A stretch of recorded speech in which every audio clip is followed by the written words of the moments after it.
that old adage that if you don't like the message, please don't take your anger out on the messenger. I am going to be describing to you as best I can what the situation is with the United States' economic system, which has a name. It's called capitalism. And it is, to give you a hint of where we're going, it is a system in very deep doo-doo. It is in the greatest difficulty that I have ever seen in my life, and you can tell from my white hair that I've been around a while. I never expect to see what I am experiencing. And for many of you, it is the same, unless you are committed to something my psychotherapist wife explains to me as the problem of denial. Not a river in Egypt, but an inability to confront what it is that's going on, because it's frightening. It's a very human thing to do. It's like a little child who puts his or her hands in front of her face when there's a scary dog in the neighborhood, because she still imagines at age 3 that if you don't see it, it isn't there. And if you don't see what's going on around us, then perhaps it isn't there, and that is something which our political leaders and our cultural leaders and our economic leaders, that's one thing they all have in common with very few exceptions, namely a commitment to denial.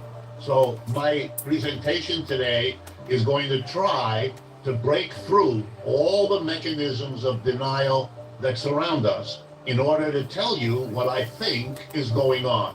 I'm not infallible, I make mistakes like everybody else, but this is the fruit of a lifetime of observing U.S. capitalism, which I was born in the United States in Youngstown, Ohio. I've lived and worked here all my life. I've never seen anything like the situation we are in now.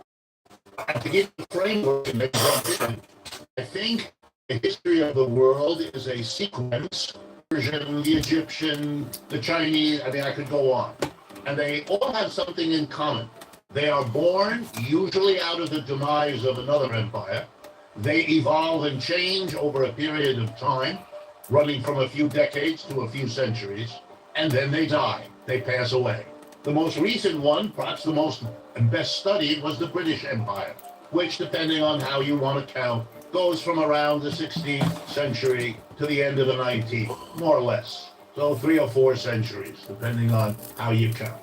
And out of the disintegration of the British Empire, literally punctuated by the war, independence war that swirled around Boston, right where you are, a part of that empire broke away. And in an important lesson, the empire denied that this was building. It was building across the entirety of the 18th century. Denied it. And then in 1776, the denial blew up its face as the colonists here in this part of the British Empire, by the way, of independence. Now you believe it? Music is like a 20% of the British Empire, and George III sitting on his throne in England, the British lost. Not to be forgetful, let me remind you that in 1812, they tried again, and they lost again. And with that, set in motion the disintegration of the British Empire, which ended in World War I. Out of it emerged the American Empire. American capitalism across the 19th century resolved certain key internal contradictions, holding them back, most notably the bizarre coexistence in this country of a capitalist Northeast and Midwest and a slave South. That was resolved by the willful destruction of slavery by the capitalists. Remember, the Civil War is the expropriation without compensation of the single most important wealth of the South in this country, the slave. The slave was emancipated and thereby the white master impoverished. A very stark disregard for the sanctity of private property. And capitalism, having destroyed its competitor with enormous violence, took off. Starting in 1870, the United States capitalism had a century economic growth. The most amazing thing is, if you look at the statistics crude as they are, especially in the early years, the United States grew uninterruptedly for that century, roughly 1870s to the 1970s. Every decade, real wages of workers were higher than the decade before, even across the Great Depression. Profits grew even faster. So you had this bizarre situation, quite rare in the world, of a capitalism that was able to give rising profits to its capitalists and rising wages to the mass of its workers, with, of course, the exception of those workers with the bad luck sinking in. Why? Because if you do something like this, you have a century of economic growth under economic system capitalism. It's surprising that you think of the United States as exceptional, because in that regard, it was. If you're religious, perhaps you think God likes Americans better than he or she likes other people. If you're not religious, you will attribute it to who knows what. Entrepreneurship, my professors used to like to say, whatever in the world that's supposed to be. But it was exceptional. And Americans, whatever their other orientations, took on the notion that we live in an exceptional place, and they then really ran with that all and began to imagine that this exceptionality was somehow inherent, and so it would last forever. It was upward and onward, the American economy, and it would carry our culture around the world to become the world's culture. Our political system would be the model. Our military would push away those backward people who wanted to resist. It became, and I use this word carefully, crazy. And of course, when the 100-year rise up was beginning to show the signs of decline, of peaking, of breaking, it's not surprising that the leaders of such a system with such a history would be deep into denying what had happened, not seeing what was exploding around them. Over the last few days, Americans have been confronted yet again with the level of violence committed every day in this country by the police against the citizens. Again, people who want to blame it on this or that particular policeman or woman will not see that this is a social phenomena. It has been going on for a long time, and it is getting worse. It's the same issue. It's the same denial. Okay, what exactly is being denied? Let's begin, and I apologize, I'm going to begin with economics, but that is what I know best, and that is what I have studied all my life.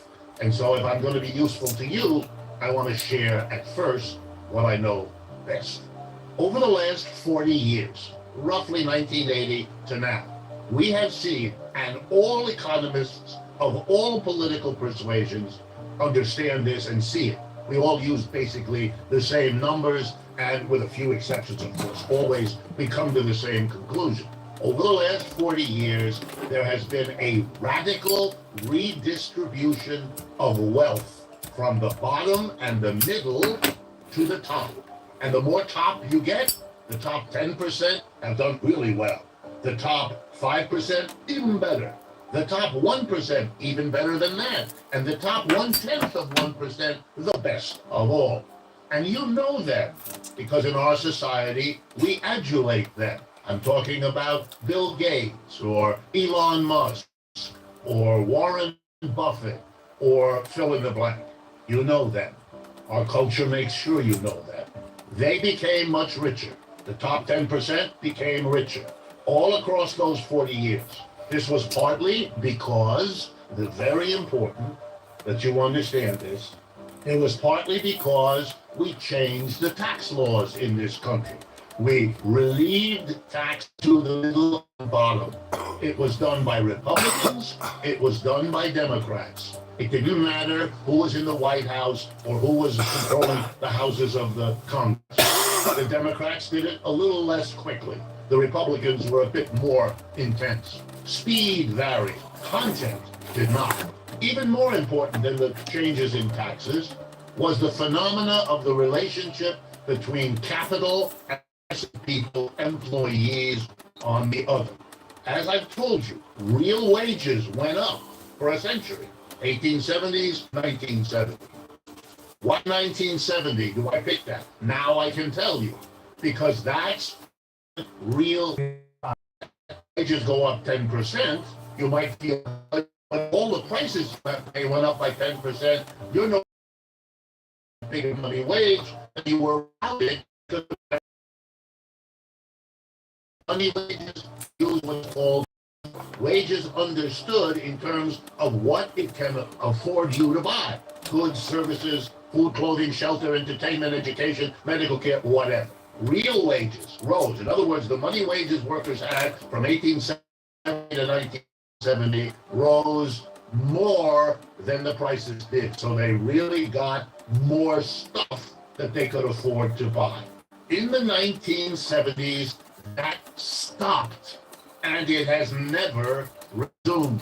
The American working class today earns, in terms of what it can afford to buy, the average American worker earns now what he or she did in 1978. Try to wrap your head around no more real wage increase.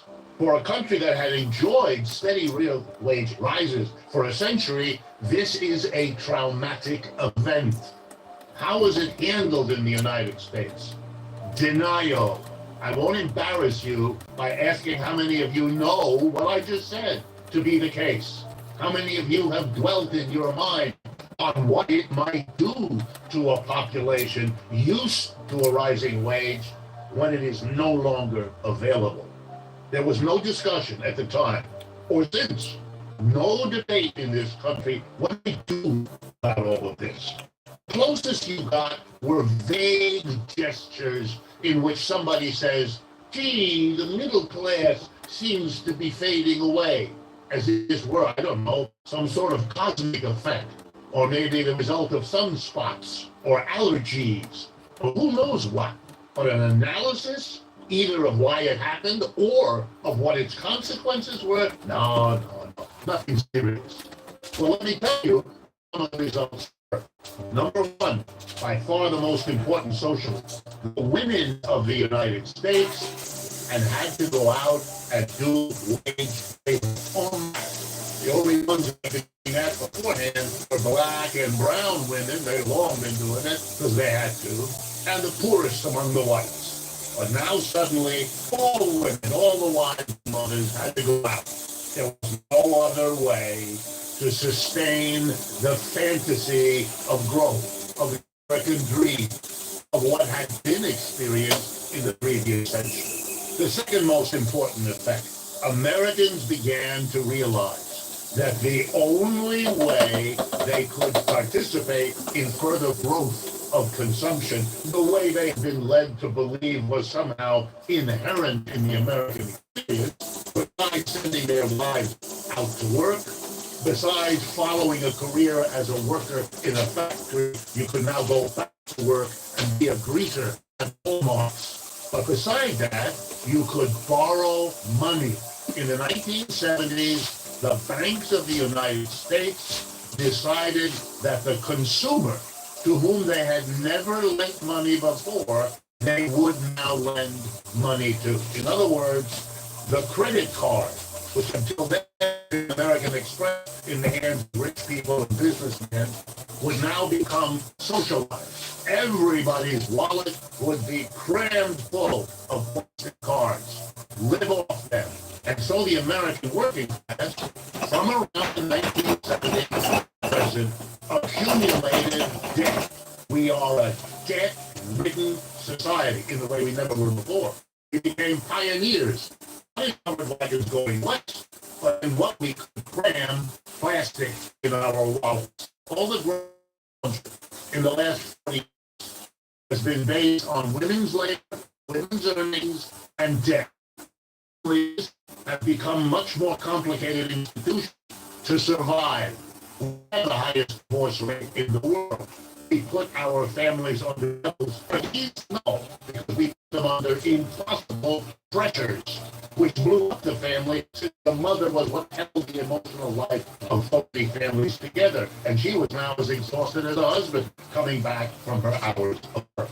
The empire's foundation is beginning to crack. Well, you keep assuming more debt with the American. It borrowed. It had borrowed with government support for its house. That's how mortgages develop. For those of you who don't know, mortgages never get the working class people to buy a home until the Great Depression.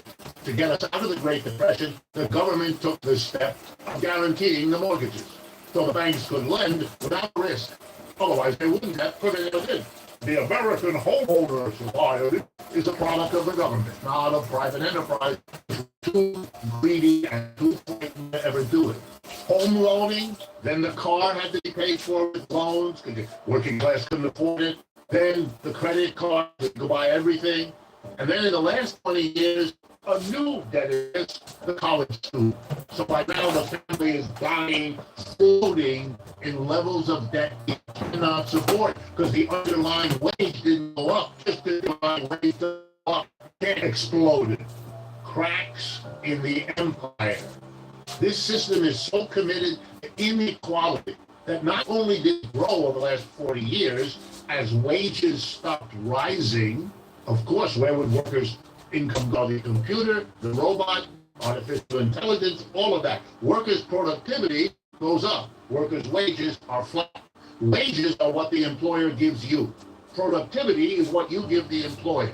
If what the employer gives you is flat, and what you give the employer keeps rising, guess what? You have inequality. You're taking all your growing output and giving it to one small class of people. Employers are 1, 2, 3% of our population. It's that. If your eye doc said there's nothing to help your failing vision, you need to see this. After 15 years of blindness, this simple procedure. Employers are 1, 2, 3% of our population. It's that. Get it. Even across COVID-19 pandemic, inequality got worse. And what did we do to the working class after we gave them 40 years of losing everything, their families falling apart, their position in American society, their growing wealth, a kind of affirmation that somehow you're doing better, and all of it's taken away. Then we hit the COVID, then we hit them with an inflation, and now we're hitting them with rising interest rates. Let me frighten you, if I may, if what I've said hasn't done that job already. There is an example in history of another working class over a small number of years being hit with economic blows on a scale of what's happening here. The example is Germany, and here's how it works. In the second half of the 19th century, as the British Empire is declining, the United States is not the only competitor looking to replace the British. There is another one, Germany. World War I defeats Germany. Britain, with its allies, defend a reparations they couldn't possibly get. German working class, which had been built up across the 19th century to believe it was creating a whole new globe. In German, it's called das Deutsche Reich. That's like the German Empire. And it had, territories in Asia, it had territories in Africa, and so on. All that was smashed when the unthinkable happened in 1914, and I took the colonies in Africa away from the Germans and made them British colonies. Everything for them destroyed. It was a trauma for the German working class. It ended in 1918 with defeat. Within 4 years, late 22, early 1923, literally a century ago, Germany then experienced the worst inflation in modern times anywhere in the West. In a period of 9 months, the German currency went from 6 Deutschmark to the dollar to 4 trillion Deutschmark to the speeds up the process. China, Russia, now Saudi Arabia, Iran, Venezuela, and national currency. And it shouldn't come as a big surprise whose currency that is. It's the currency of the People's Republic of China. China, show empire here. You may not like that information. You may be upset by it. That's your business. But to pretend it isn't there, let me give you just some numbers. I'm an economist. We do that. One of the things we do as economists is we look at the size of an economy to gauge relative economic power. And the number we use, it's crude, like all numbers, but it gives you an idea. It's called GDP. It stands for Gross Domestic Product. It's a measure of the output of goods and services in one calendar year. So it helps us, if we look at it and we measure it, and it's measured for every country on this planet. It gives us an idea of the relative size. Okay, let's now do a comparison of three countries, Russia, China, and the US, to get a sense of their economic wealth, their economic power, their economic footprint, if you like, in the world. To give you an idea of, and if you know this, think about what that might mean. So I'll start with Russia. The GDP, most recent year of Russia, is about $1.5 trillion. The GDP of the United States last year was $21 trillion. Do you understand? Russia has never been, and even now, anything like a serious economic competitor of the United States. It never was. It never came close. It may have had some nuclear weapons to worry about. It may have had political influence, but as an economic unit, only people systematically denied the simple statistic I just gave you could believe that. Russia has $1.5 trillion budget. Then Russia, Italy. The United States is allied with Britain, France, Germany, Italy, and many other countries against Russia. If you put them all together, it's like 30, maybe 35.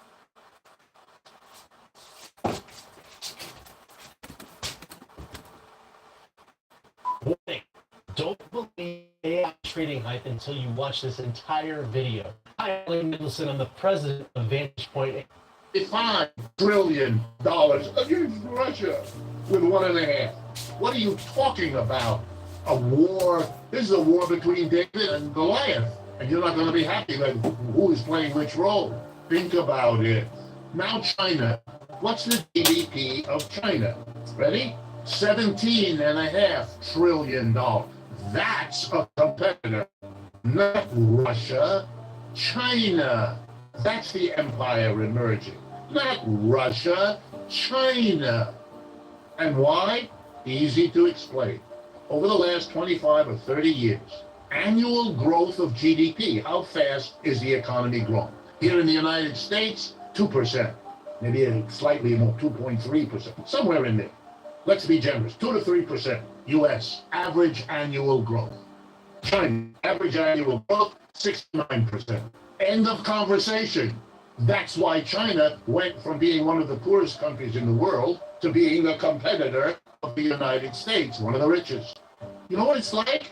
It's a story a little like the colony in North America being a place for furs, then becoming the new empire, so that the roles between Great Britain and its colony were reversed. Now Britain is our colony, as any honest appraisal of the relationship between these two countries would immediately acknowledge. In Britain, one of the most common jokes you can hear is that when the United States tells Britain to jump, the response of Britain is, how high? It's a question. China has overtaken the United States in dozens of fields, particularly the highest tech ones. Young people around you are using TikTok. That's Chinese as a social media. What's going on? The United States doesn't know what to do. Having not learned the lessons, having not understood what denial means, for a long time, they denied. Because to see the rise of China is to take a step in the direction that might make you confront what's happening to you. And that's a taboo. Finally, the United States figures it out. And what does it do? As if it learned nothing from its history? It tries warfare. It tries to slow down, to stop, maybe even to reverse history, just like Britain did. Mr. Trump declared a trade war against China. You remember? It's not that many years ago. He applied sanctions. He applied tariffs. He did everything he could to stop the reverse. None of it worked. It was one big, fat failure. Now we are in a war, we, the U.S. and its allies, with the most important ally China had, Russia. That's what's going on in Ukraine. It has got nothing whatever to do with that sad country suffering this war. Talk about being in the wrong place at the wrong time. That's the truth of Ukraine. All the rest is propagandistic foolery on both sides. This is about weakening the ally of China, which Russia is. When the war started, Mr. Biden predicted the Russian would last a few weeks. With this armada of countries and weapons and wealth and you name it, he referred to what they were doing as the mother of all sanctions, which it was, greatest sanction program ever applied. Russia wouldn't last. The ruble would be valueless within weeks. All of that, 100% wrong. The Russian economy bumbling along pretty well. Took a dip right after, came back most of the way. You know why? Because the sanctions mainly stopped buying oil and gas, which is Russia's lifeline. That's what Russia is, an exporter of oil and gas. I'm exaggerating, but it's the basic story. And Europe said we wouldn't buy it anymore, and that would have crippled Russia. Except Russia found other buyers. This is not a complicated story. China bought more, India bought tons more, Saudi Arabia is reorganizing its economy, Pakistan is making important agreements with the Chinese and the Russians. The world isn't, guess what, controlled by the United States. It's over. It's all around you. The United Nations took a vote on Ukraine. The majority of countries did not agree with the United States. They either voted on or they. It's over, but you live in an environment which needs to deny it. The divisions in our society become worse with each passing day because they're grounded in a reality that isn't changing. Inequality, as I'm speaking to you, is continuing to get worse. Corporations are working as hard as they ever did to pay no taxes. The mass of people are suffering on a scale that is unspeakable. The inflation we're still at. Prices are going up roughly twice as fast as wages. That's a destruction of the working class. Prices are going up twice the rate of wages. This is impossible. You can't do this without explosions. Now, the explosions are happening in our country. So they explode how? By taking it out on one another. Crime, bitterness, resentment, a politics of scapegoating. I mean, how else explain preposterous notions that become serious? This is a country, United States, of 30 million people. The biggest estimate I've ever seen of undocumented immigrants in our country says 10 million. Okay, there's no way 10 million of the poorest people there are, immigrants from Central America, are the cause of the difficulties of a capitalist economy of 330 million people. That's silly. That's on a level, that an elementary school kindergarten kid wouldn't come up with something as off the chart as that. You're desperate. I understand that. You've been suffering. You have.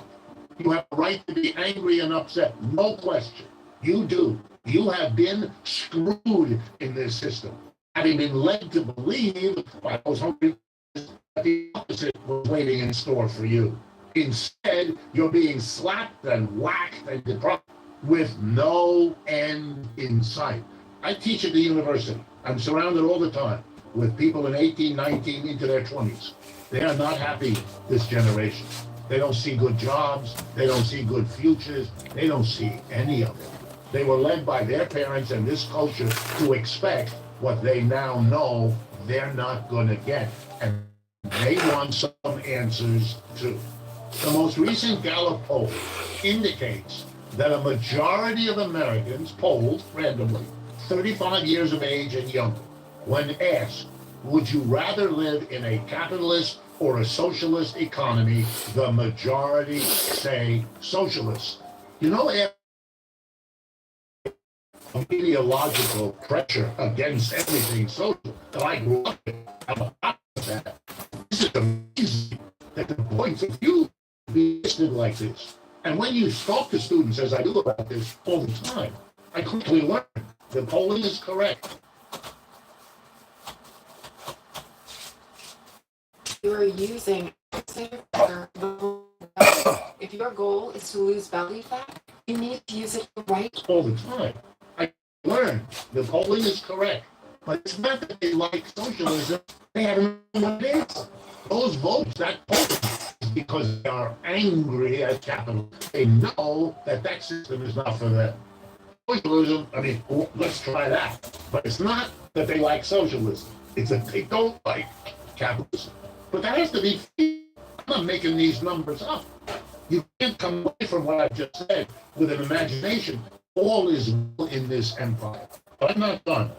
Now we're back to war. War's no way to solve problems. We should, could have done something. I get that. But like war, you have to ask, why did it come to this? Russians have suffered from war as much as any other country in the last century. They're not going to go into a war easily and quickly. They're not like the United States, upon whom no war has been fought in the last century.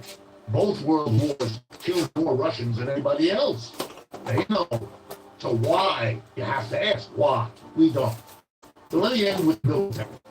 Since the end of World War II, the United States has invaded small countries repeatedly, violating norms, rules-based international order. It invaded Korea. It invaded Vietnam.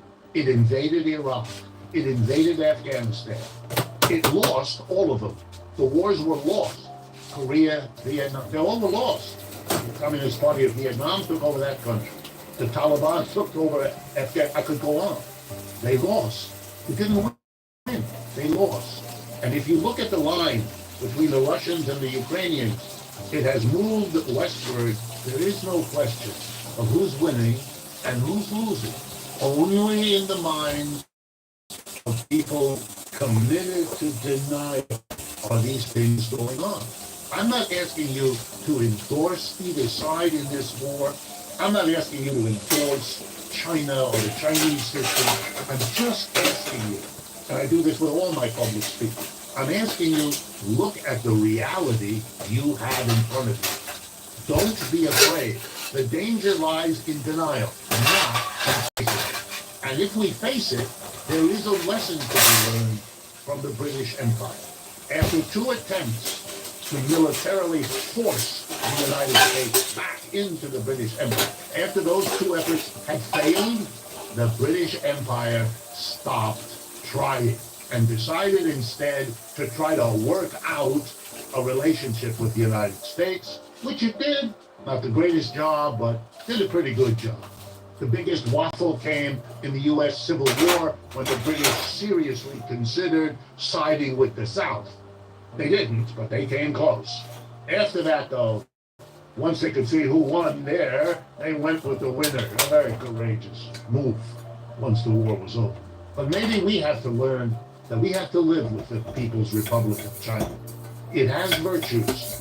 We could learn from that, just as they could learn from the United States. And that to be a better plan than what they're doing now.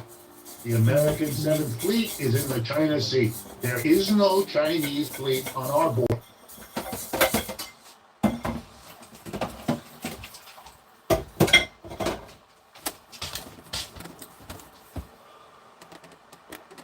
We are there. We are threatening them. We always have. This is a country that is now our economic competitor. Its global political reach is extraordinary, and it has 4 times the number of people we do. And now that they're closely allied with India, you're talking about the 2 largest countries by population on this planet. You better come to terms with them because the prospect of defeating that in a war, that's a war everybody loses. So you don't have that option unless you're crazy. We have to stop the denial and face what is going on. Otherwise, we are going to get ourselves into one mess after another. And who's going to do it? The corporations that are profiting from this system? Unlikely. The rich who have become richer for 40 years, are they likely to question the system that has rewarded them that way? Unlikely. You know who's going to do it if anybody does? It's the mass of the people, the employees of this culture. Or, if you allow me the old language, the working class. Because it's their ass that's on the line. They're the soldiers and they're the taxpayers who keep the system going. And that's probably why denial has won over honest confrontation with our reality. Marx once said that the capitalist class will in the end destroy itself. The question for all of us and all of you is, will we let that system take us down with it? And cures. What happens when neuropathy takes over and your feet start to feel numb, tingly, or burned?